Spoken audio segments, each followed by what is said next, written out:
I'm Carey Stinson, and my journey through life has been quite an adventure. For over 20 years, I played Barney the Dinosaur on tour and 7 seasons of the hugely popular TV show Barney and Friends. Now my journey is to bring together friends and guests from all over the entertainment world for inspiring and at times amusing behind-the-scenes conversation. I'm Carey Stinson, and this is Purple Roads. Welcome to Purple Roads. My name is Carey Stinson, and as always, I'm thrilled you're here. We're going to have so much fun this week. We have Laurie Berkner from the Laurie Berkner Band with us. And Laurie, how are you? I'm good. How are you doing? I'm great. I am thrilled to have you here. I love what you do. I think some of the stuff that I did with Barney, there's some definitely similarities when it comes to music and kids entertainment. Absolutely. So there's so many places I want to go with this. I guess we'll start a little bit, and I know a little bit about your story, but how did you get into, let's say, entertainment and music before you got into children's music? I guess it was when I was in college, I learned to play guitar really, or maybe a little before that in high school. But I started playing in front of people in college. And then I started to think it would be fun to write my own music. So I was playing in coffee houses and stuff when I graduated, and then I played in various bands. The one band that really, I had my own band, but also I actually made a little bit of money in an all-female cover band for a while. And just like, really, I just enjoy performing. And during that time, I also got a job as a preschool music teacher. So I was able to like be with kids, which I really liked, and make music during the day, not just, as a day job. And then they started to overlap as I started to write songs for the kids that I was working with. Did you see yourself going into kids? I mean, going full into this, or no. Was it gonna be rock and roll? Where was it? Yeah, I mean, when I was younger, I wanted to be on Broadway. That was sort of a fantasy. And then I got older and realized there weren't as many Broadway shows. The old style ones were didn't feel natural to me. They, and I also didn't love as much having to play a role. I liked being myself on stage. So I thought I would I thought I'd be like more like a rock star. And then that didn't work out that great. I mean, I definitely had some people come see me in some dive bars in Manhattan, but what I noticed, and people really liked the cover band that was called Lois Lane, because she don't need no Superman. But the thing that was really interesting, we played a lot of lesbian bars and sports bars. So like kind of one end or the other who wanted to see all women playing together. And those gigs were like a lot of them on Long Island from 11 a.m. to 11 p.m. Sorry. The kids' gigs were at 11 a.m. Right.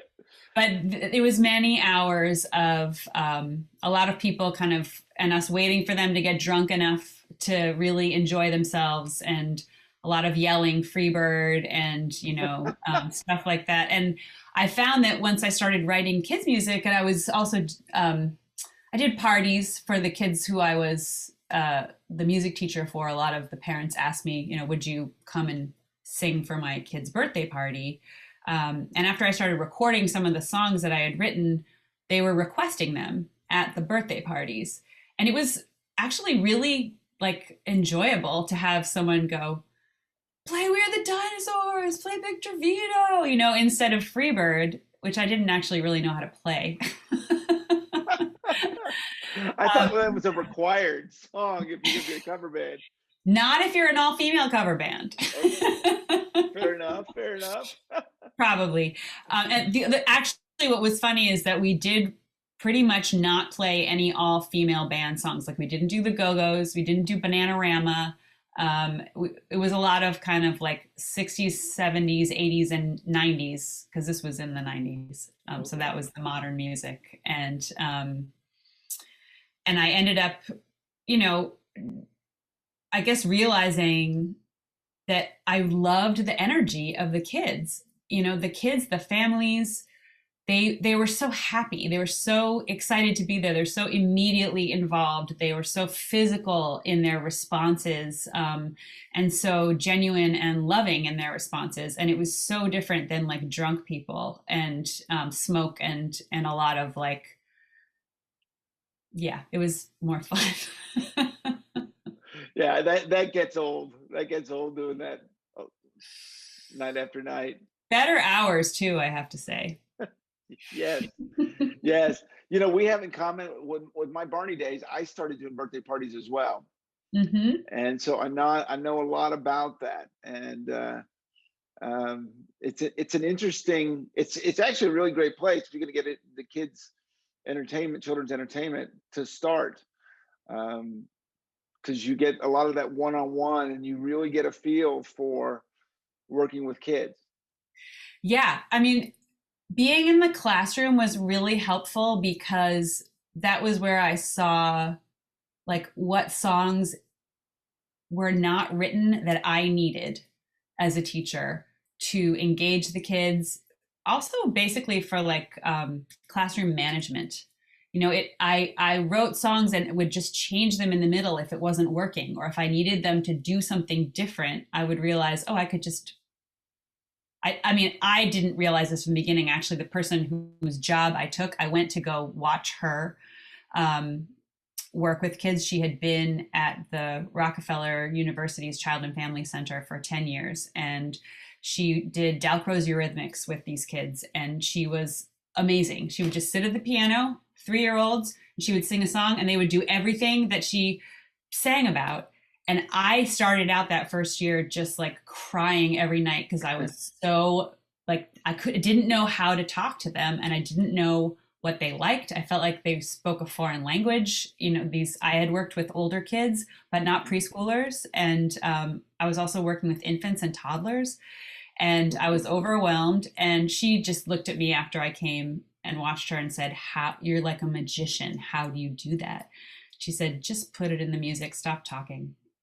And that was when I realized, oh, okay, if they're like, you know, starting to hit each other or something, I can just sing to have them do something else, and then they would get into it and do it.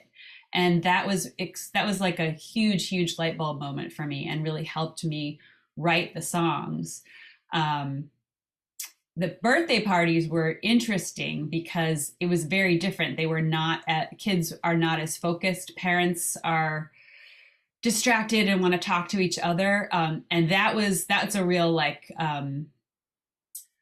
challenge. That I felt like the birthday parties were like, okay, how what are like the absolutely no miss songs? Like, how do I get, and what's a like really tight set list to go from one to the next, with a prop, without a prop, movement, like how do I create a set list that keeps these kids engaged for a half an hour when they're like, I want the cake, you know, my mom is over there, this is not a classroom, I can just run away from you, I don't really care about this lady. Like it was really a place where I took my licks.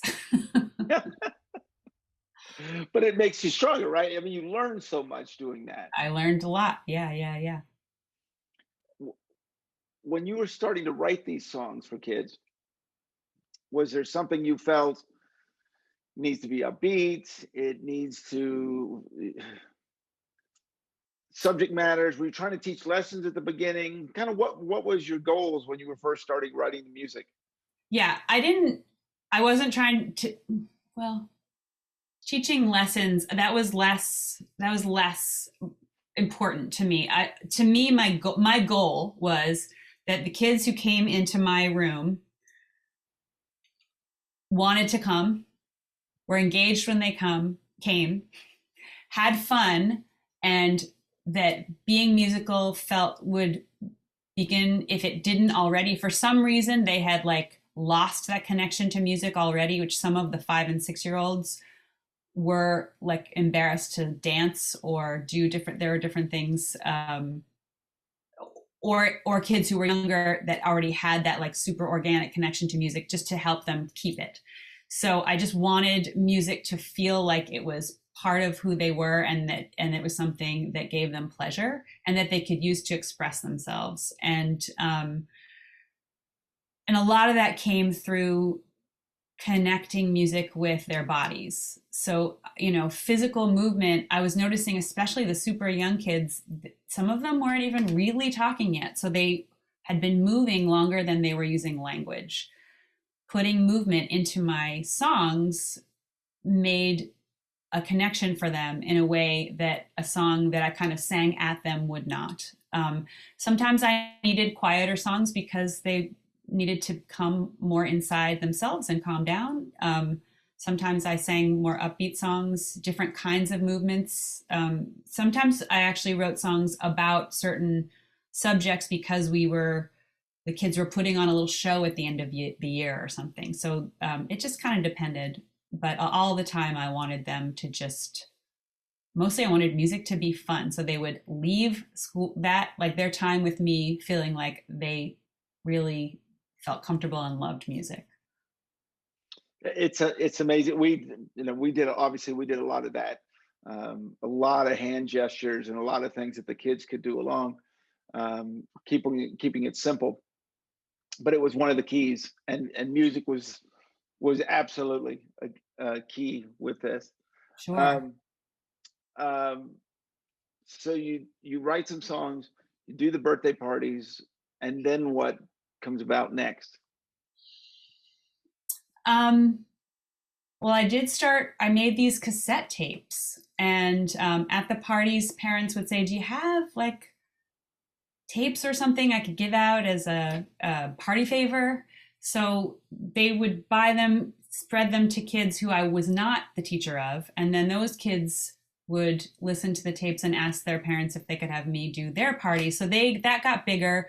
I started teaching at a lot of different places. There were a lot of parents who were very supportive. I had one parent who literally like kind of tricked me one day, said I was moving to the Upper West Side of Manhattan, and she said, "Oh, I want to show you some of the different stores around here. You should get to know the area. Oh, and could you bring a couple of those cassettes?" Sure. Okay. So I'll walk around with her and her son, and we stop into a toy store, and she walked right up to the counter and said, "Is there a manager here?" "Yes, I'm the manager." "This is Laurie Berkner, and she has this amazing cassette. I think you should sell it here. Why don't you take one and give a listen to it? Her phone number's on the back, and you can call her." And like, I'm ready to drop through the floor. But people did stuff like that. They were just, I've been very lucky to have a lot of support along the way. And that little Upper West Side store, it was West Side Kids. There were a few other places, took my cassettes, sold them on consignment, eventually some places and then eventually they started buying them from me. And I had some of these store owners who brought them like to conventions and shared them with friends who had stores across the country. So they started selling in stores, and eventually a lot of things happened, but I got onto the Today Show because a local parent was a line producer, and she pitched me to the executive producer of the show. Actually, that person turned her down, and then a new executive producer came in. She pitched me again. I didn't even know her, and she had gotten one of my CDs at a birthday party, and she passed it on. And this guy said, "Oh, I live on the Upper West Side. I've been to birthday parties with this woman. And sure, let's have her do like a concert in the plaza." Wow. And at that time, I had also done a couple of like fancy birthday parties. Madonna's daughter Lourdes, and I think Sting's son was at that party. So then I did Sting's son's birthday party. So they were like, "Oh, you've done these like celebrity things. Let's make a big deal about that." And they did like a behind the music of this kid's entertainer, which was me. And so that was like a big deal. And then eventually I ended up also connecting with someone who was helping to create the Noggin channel, which was the precursor to Nick Jr. And they were trying to be somewhat, the preschool on TV, educational. And they asked, this woman like took me to breakfast, and I said, yeah, I was on the Today Show once, and God, my sales went through the roof that day. I was, top of Amazon's charts for, a few hours. But at the time, that was a very big deal, not the kids charts, like everything. And she said, why don't we, I want you to, we're trying to build this channel, and why don't we, I want to use you in this new show we're creating. It was, it turned out to be Jack's Big Music Show. But let's also make a few more videos and just run them as interstitials. We have something called Move to the Music. Let's see what happens. And then it was everything exploded. I was pregnant, and I was about to stop touring, and suddenly all my shows were selling out in 2 hours because people were watching this channel, and there were only 3 kids 24-hour cable channels at that point. And so a lot of people saw what I was doing. And there are a lot of stories like that kind of each step took me a little bit farther in my career. And that was a big one, being on Noggin, and eventually being part of Jack's Big Music Show, where we were sort of like the house band because we were in almost all the episodes. So because I'm listening to this story and you live this story, and you've got to be thinking, what's happening here? I mean, someone wants to do this, and then this happens, and it's usually the way you become successful. But right. These things are happening, and then, when you mentioned the Today Show, big deal. Performing in the Plaza is even a bigger deal. Yeah. And I've learned from, we've done some things for celebrities as well. And they're really just parents when it comes into it. They just want their kids to be entertained. And so I totally get all that. But are you just like, I just got to keep going, and I'm not going to say, I mean, things are happening almost out of your control. Just good things are happening. Yeah, I mean, so that was over a very long period of time. Sure. No, I understand that. And no, I don't mean to be dismissing what you're saying. I'm just trying to give some perspective to anyone who's watching or listening to this, because I mean, I thought about that a lot. There were a lot of steps to it. Like early on, I didn't know what to do with my cassette, and I actually just called a bunch of my friends together, and I said, okay, you're going to be my board of directors. Tell me what I should do. I was still teaching. I taught for 10 years.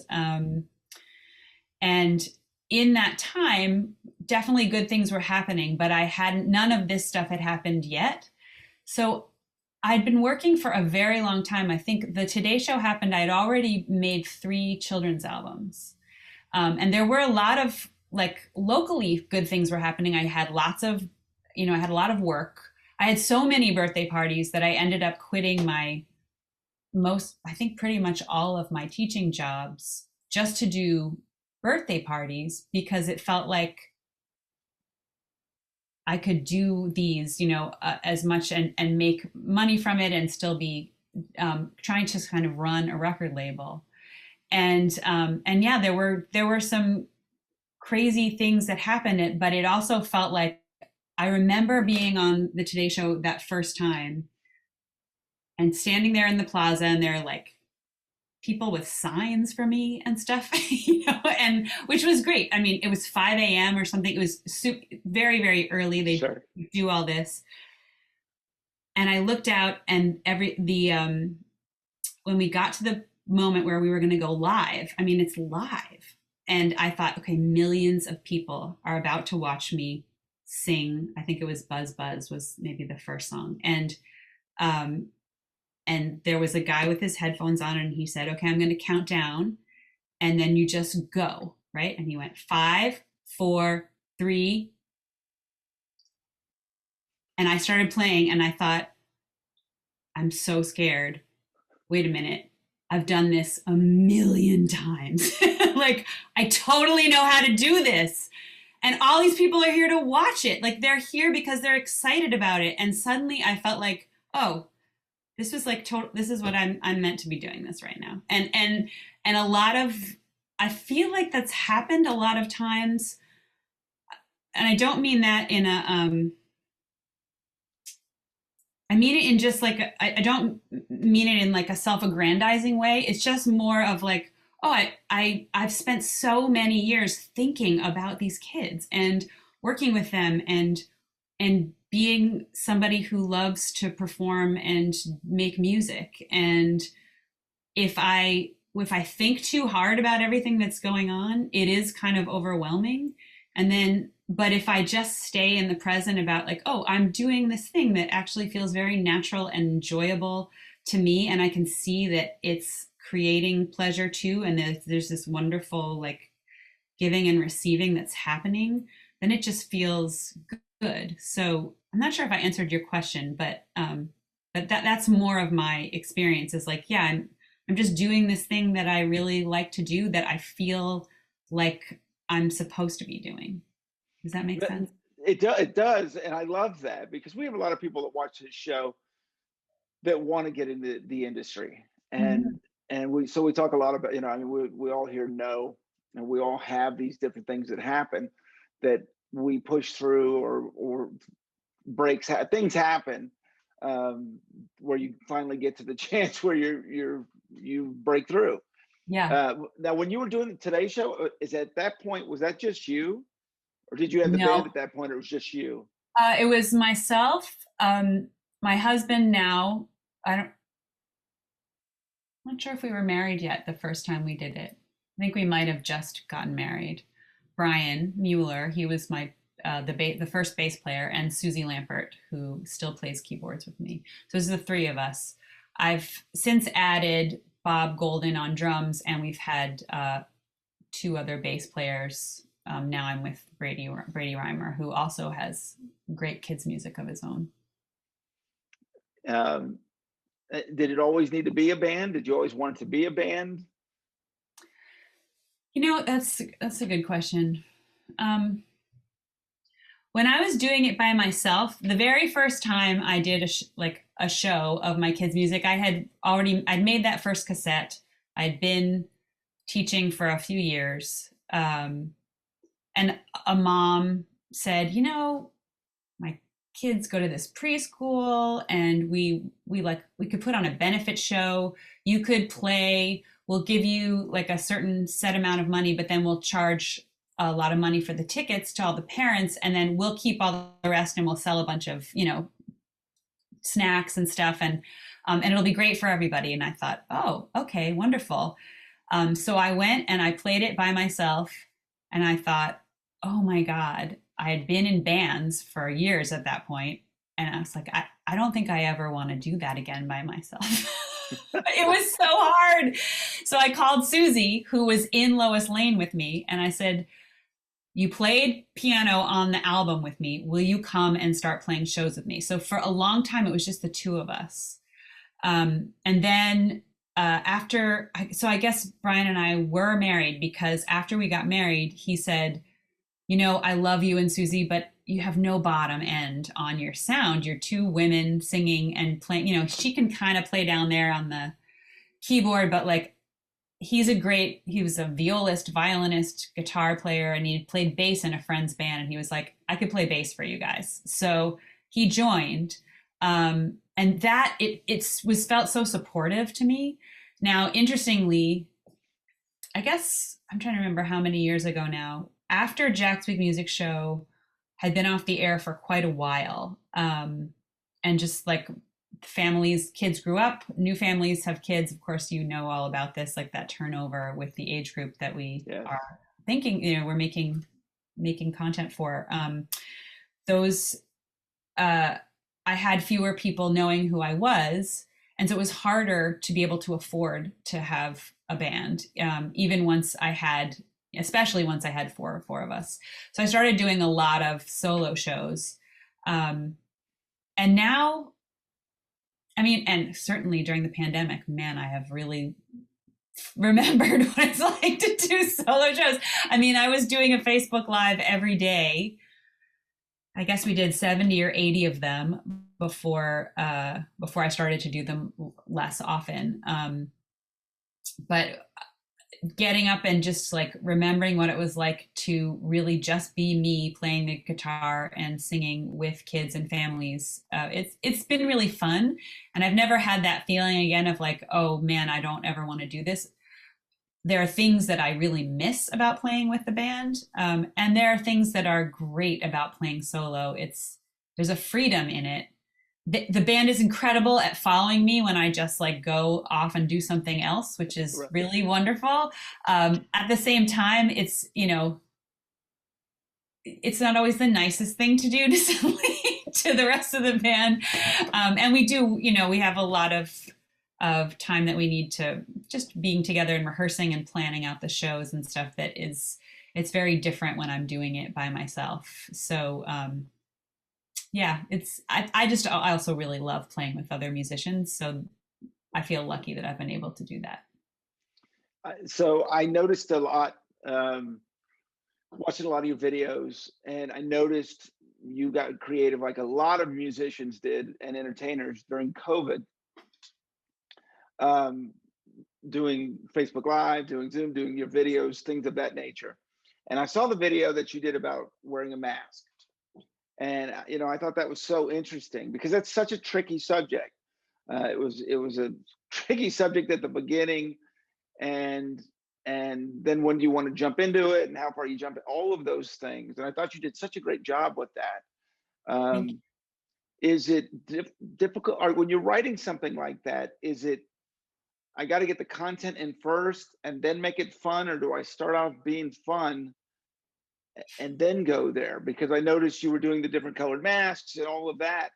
And I think, you know, that's the part that the kids are going to really react to. So really curious where you come up with those things. So with that, there are different steps, right? So first it was writing the song. Okay. And so the video, you're talking about seeing the video where the masks were different colors. That's right, blue and then the polka dots. So very secondary step was the video. The first thing was, how do I make a song that is informative without leaving the kids out? Like it includes the kids, so they're learning something from it that is, you know, sort of age appropriate. Sure. That is not, you know, it's not trying to tell people what to do, but giving kids agency over what they are choosing to do. How do I do it so that it can be, with the mask song in particular, I thought about this so much because it was like, okay, some kids will have to wear a mask. They will not be able to go to school or into certain places without a mask. So people are going to need a song that's going to help them get it on their face and not want to rip it off.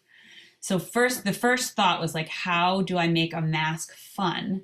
And that was when I thought, okay, superhero mask. And that actually came second after I had already written the superhero hand washing song.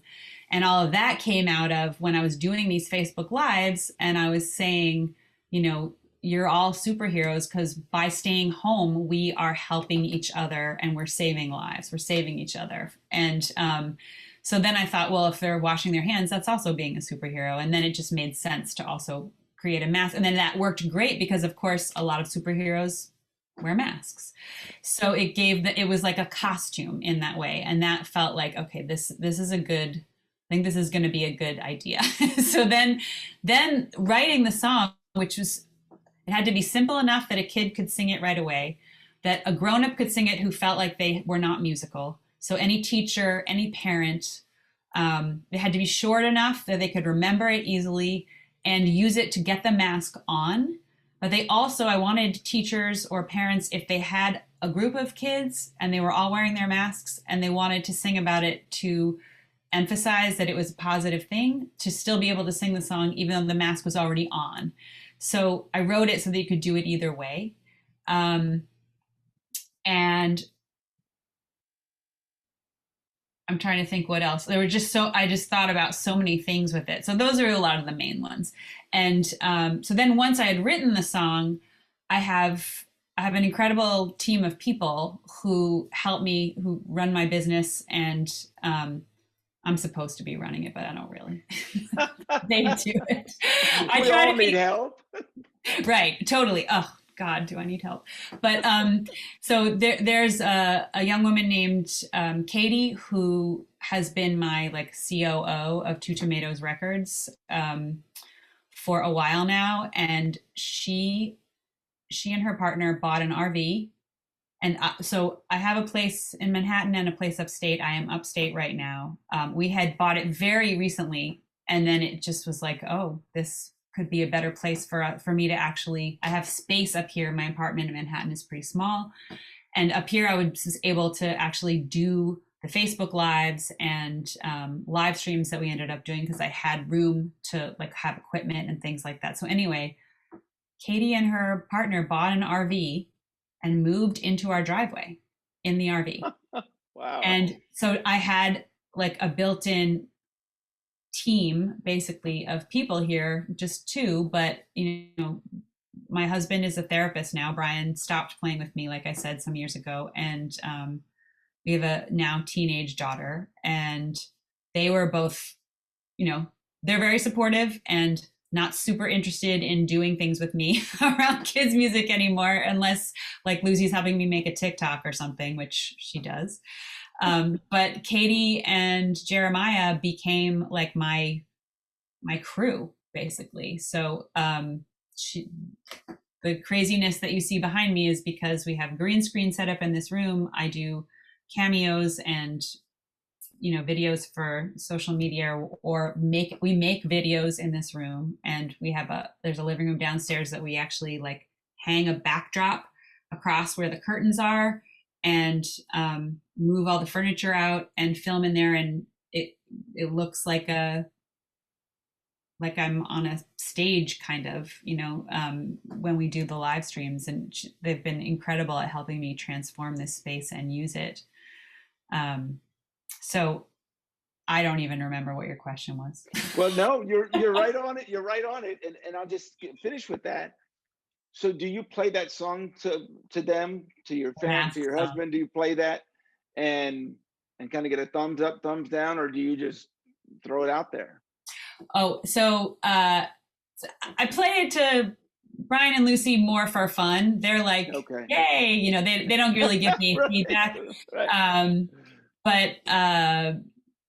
But Katie, I have other people who work for me remotely. So okay. I do have a team of like 5 people, and at least 3 of them or 4 of them will I will, when I write songs, I'll play them for them now and say, okay, is there anything that I need to be conscious of in this? Like one time I wrote a song I called it Magic Fingers, and Katie was like, no, you cannot call a song Magic Fingers.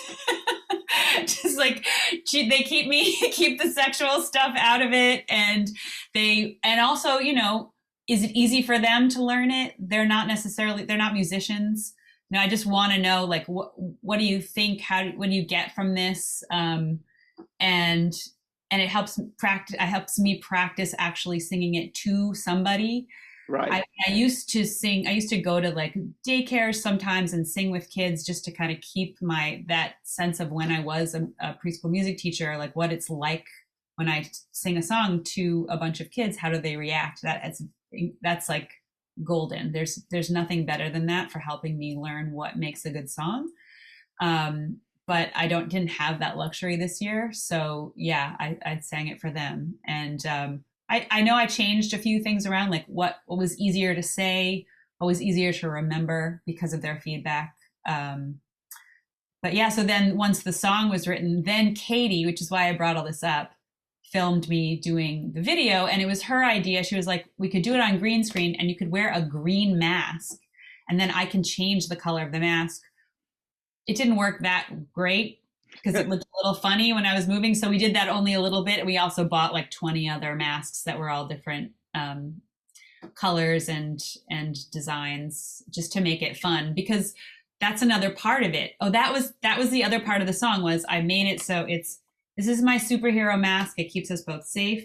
My mask is, and then they can say, you can go around the room and every kid can talk about their mask or sing something about their mask so that it's personal and there's a feeling of ownership for them. and I wear it on my face. So that that was another part of trying to make it something that kids would connect to. Because that's really the key, isn't it? Yes. Is that connection you can have with them. It's interesting because I was curious if you get it. So the visual part really is later. You're not really thinking about that when you're writing this. I think a little bit about it now. I Okay. never used to, never ever. But because it's been long enough now that I know I have to pretty much make a video for almost any song that I want to really get out there. I do think about it. And often Katie will say, when you write this song, think about this visual aspect of it, because I'm going to be making the video. So, and it's helpful. She reminds me to have that, incorporate that as part of my process. Because I noticed that your YouTube and all that has done really well. That it's really been a connection to people. Is that interesting that you start out on a cassette tape and now we are doing YouTube, and that's kind of the new medium of how to get yourself out there? Yeah, I mean, it's been very interesting to me because you know, way before that was videos on Noggin and Nick Jr. and being on Jack's Big Music Show, and I really had to pictures. Like I just really had to get comfortable with seeing myself all the time, like in pictures, doing photo shoots, pictures for promotional things, and the videos, and then not only right. So there was sort of this progression from videos on cable channels to being part of the TV show and doing news things and publicity stuff to social media and YouTube. Like not just YouTube, but like, hi, it's me, Laurie Berkner, blah, blah, blah, blah, and I'm doing a thing and I'm constantly seeing myself on video. And there were many years where I thought, God, I just wanted to be a musician. I didn't want to have to think about what I look like so much. I didn't want to care about that as much as I end up caring because I see myself all the time, and it's a very vulnerable place to be constantly sort of showing. I mean, now, like, especially this last year, like people seeing where I live and just a lot of stuff that I did never, ever expected to be part of my career. I've gotten a lot more used to it and more relaxed about it, but it's hard. I think also, I don't know if it's harder for women, but I kind of imagine that it is. Like there's a lot of, in certain ways, like expectations about staying young looking. And I mean, I'm in my 50s now, and sometimes I think like, why don't I just go gray? And then I think, oh, I don't want to look like the kid's grandmother quite yet. Like I'd rather still look a little bit closer to the mom's age, maybe in like 5 or 10 years or something, so, but it's a lot. I think about it a lot. Well, it's interesting you say that because we just had coming up in a future episode, we had Sharon from Sharon, Lewis, and Bram, Mm-hmm. who have been around. She's 78 years old, and she is still out there going. So I think that's the interesting part with kids' music. I understand your point, and I think it's a very good one. But I also think with kids, it's what you're doing. It's the songs and it's the actions and it's the things of that nature. I also think it's interesting you say that because like watching your videos, I think that's one of the things that makes it so great. I noticed you had your little Berkner break in the middle of it and the things you were doing, but I think that's what makes it fun. Mm-hmm. And I really noticed that about your videos. Lots of color, lots of things going on that make it entertaining, and which has got to be difficult with kids these days because attention spans are, they're like that. And you're now creating all the videos, right? Right. I mean, you almost don't need a network these days. You gotta be your own. Right. I mean, it's a lot of, it is very different. And it's true. I don't need that. And like having a show on the Disney Channel or something where people are on Disney Plus, like it's not the Right. network so much, right? It's like Sure. being somewhere where people, a platform that somebody is going to look for kids things, and there's a lot of marketing money behind the shows themselves. It's hard to compete with that. And like, there are a lot of ways to get out there. It's just I'm a small company, and I overwork everybody as it is. So it's just it's a balance to try to strike.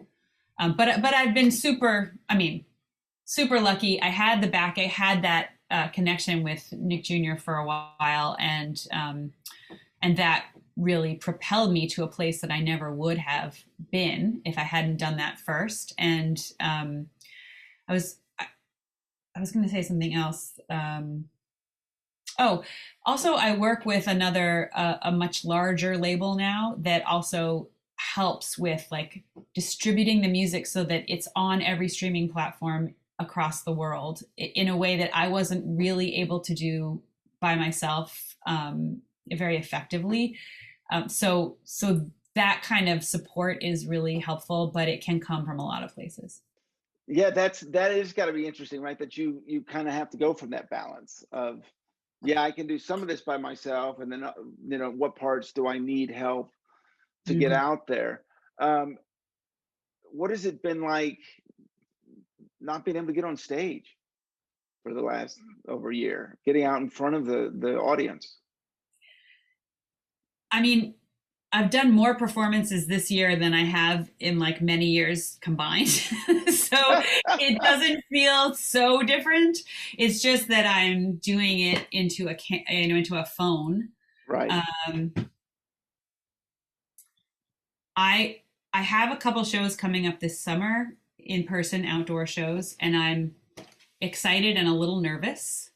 I think I will hopefully just have that same experience that I had, like described from the Today Show, where I just get out there and it's like, oh yeah, I know, I totally know how to do this. I forgot, but I always feel a little nervous before every single thing that I do, and which I think helps me kind of stay on my toes. But it's also, yeah, it's just there's a lot of work that goes into remembering how I want to connect with the kids, remembering the music. And then there's also the muscle memory of, oh, I've played this song literally thousands of times.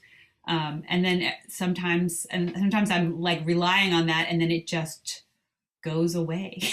Sometimes I'll sing some song that I wrote 20 years ago that I've probably played at every show, and suddenly I won't know where I am in the song. And I just know that can happen to me. I think part of it is I can be very in the moment. Like I write songs sometimes at night, like in my notebook, and I will go back a few weeks later and I'll have no memory of having written it down. And it's just like, okay, I'm just like doing my thing. Okay, I'll look at that later.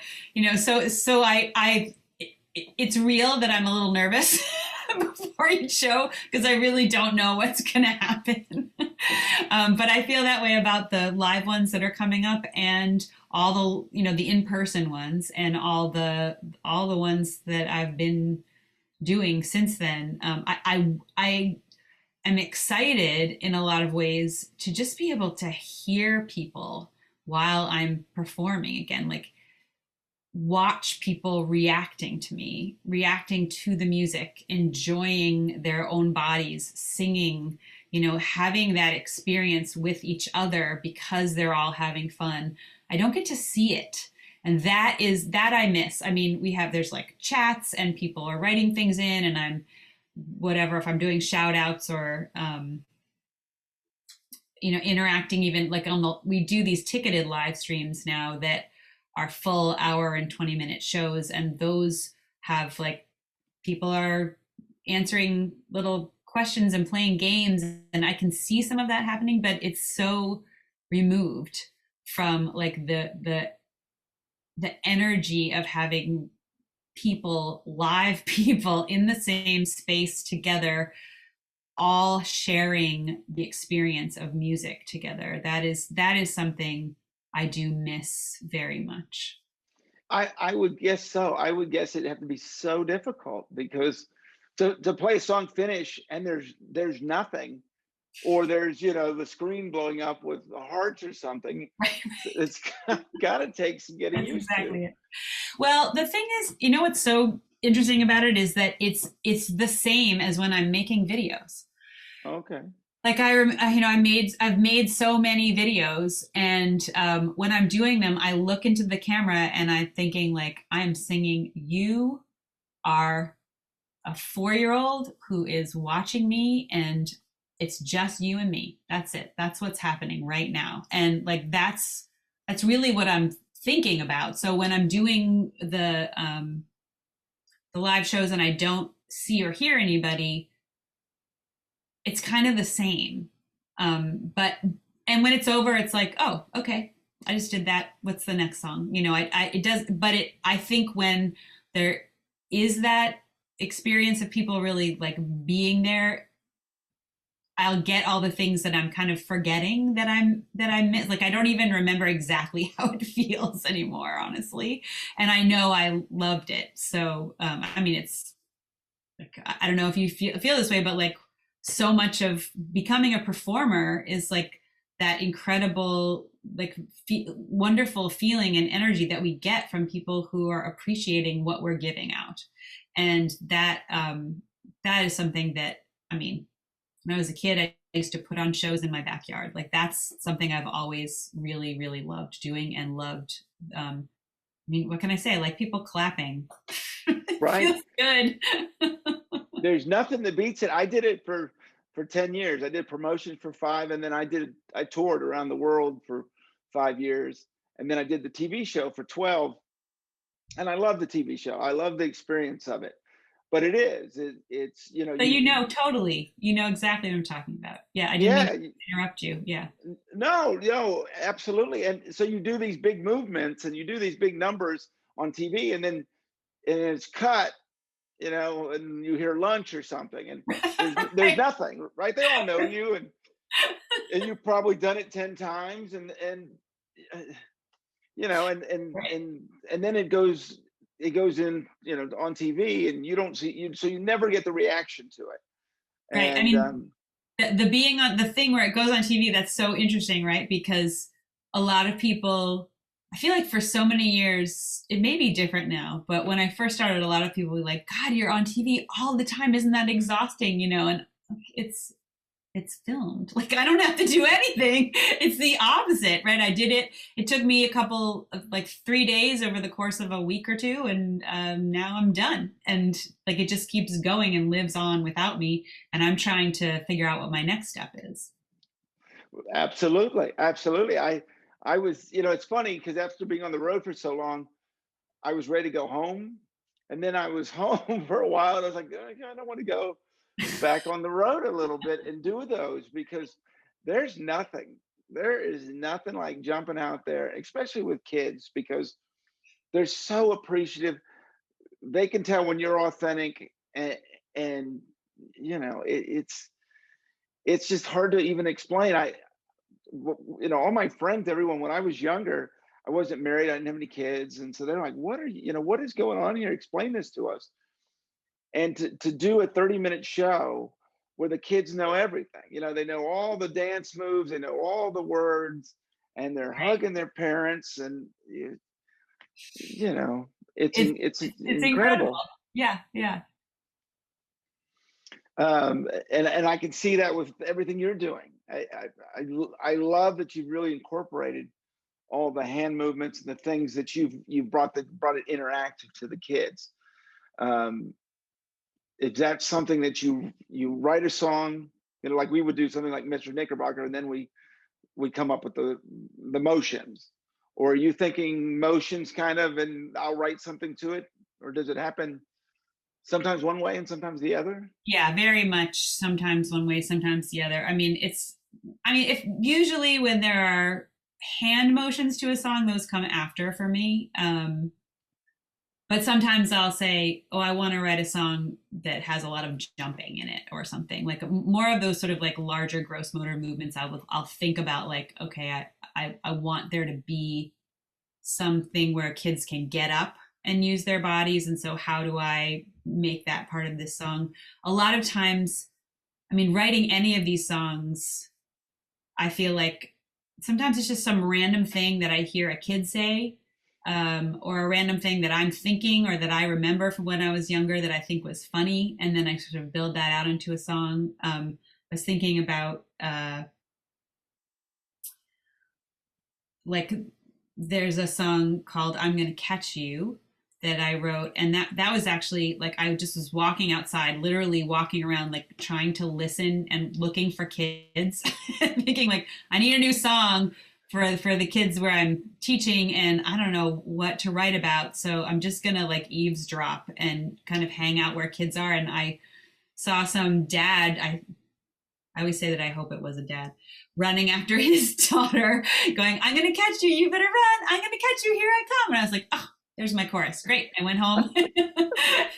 And the girl was like, just laughing and bubbling over with like excitement and happiness and like anticipation at the fact that she might get caught by this person who she loved, right? And who loved her. So there's just something so beautiful about that. And there's so many, I remember a time where I was teaching and I said, we were sitting at the circle and I was about to start playing something. And this little boy said, Laurie, I have a song in my tummy and it wants to come out.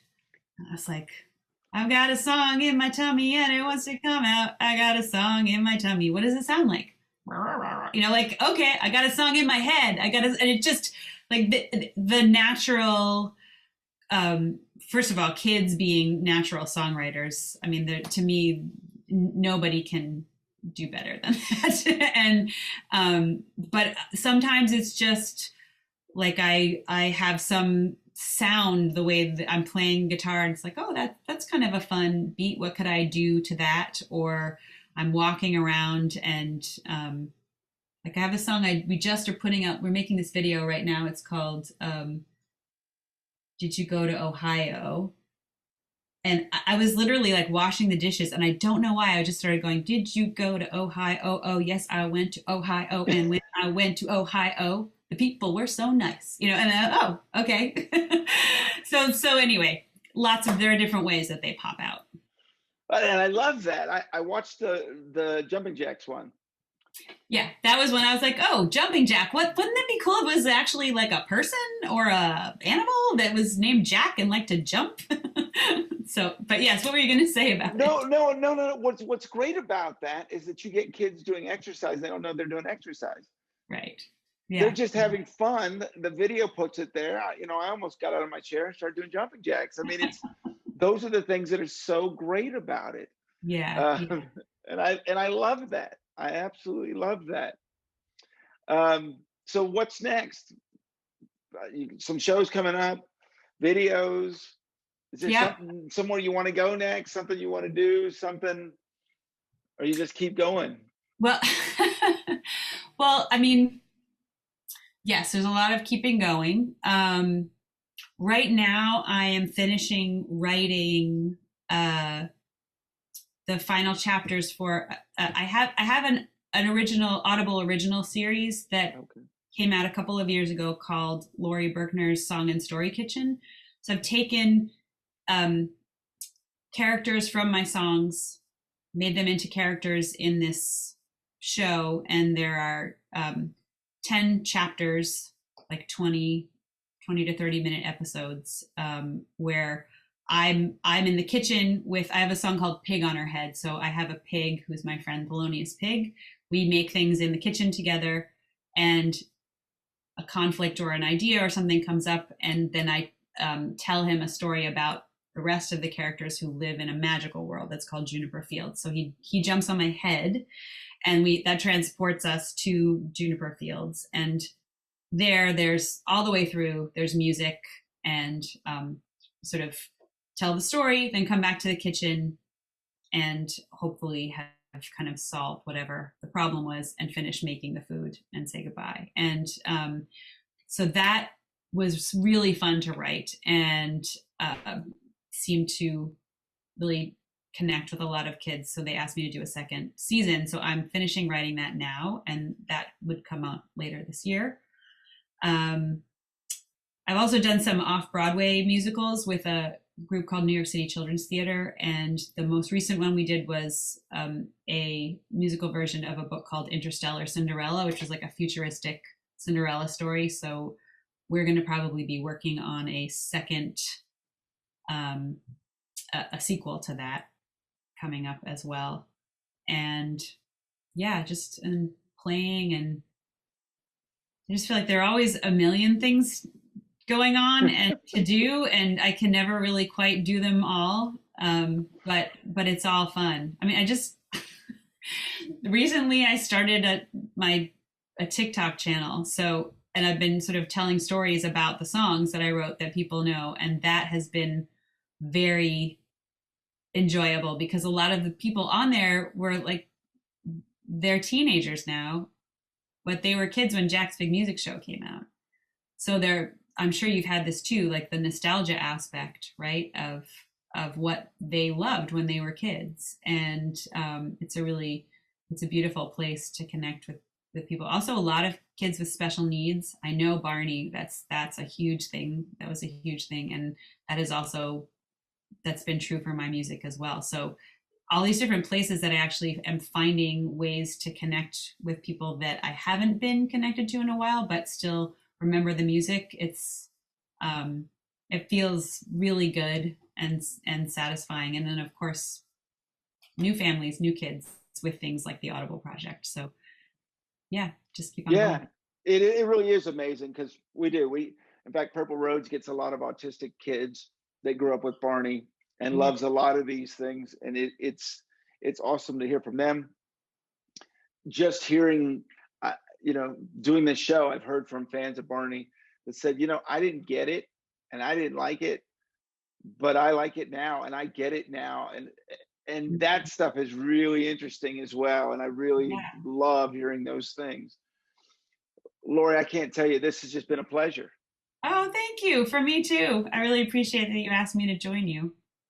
Well, I love what you do. I love what you're doing, and I just can't wait to see what's next. And I'm excited for you to get back out on the road. Thanks. Me too. Oh yeah, actually, can I say real quickly the two shows that I know? July 23rd, I'll be at the New Jersey Lottery Festival of Ballooning. So it's like hot air balloon festival outdoors. They have stage there. They do a lot of musical performances, and that's on a Friday.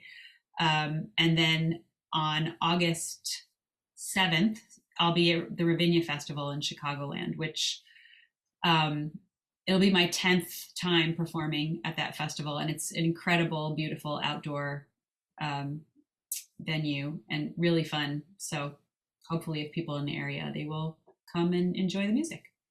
I think you're going to have a ton of people. I think everyone can't wait to get out again. I know, me too. I hope so. And we'll also put links to your sites and everything here on Purple Roads and get that out there so we can get everyone out to go see you. Thank you.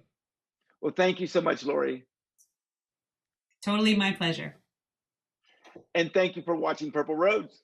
Remember to keep your eyes, ears, and your heart open, and you'll find your Purple Road. We'll see you next week.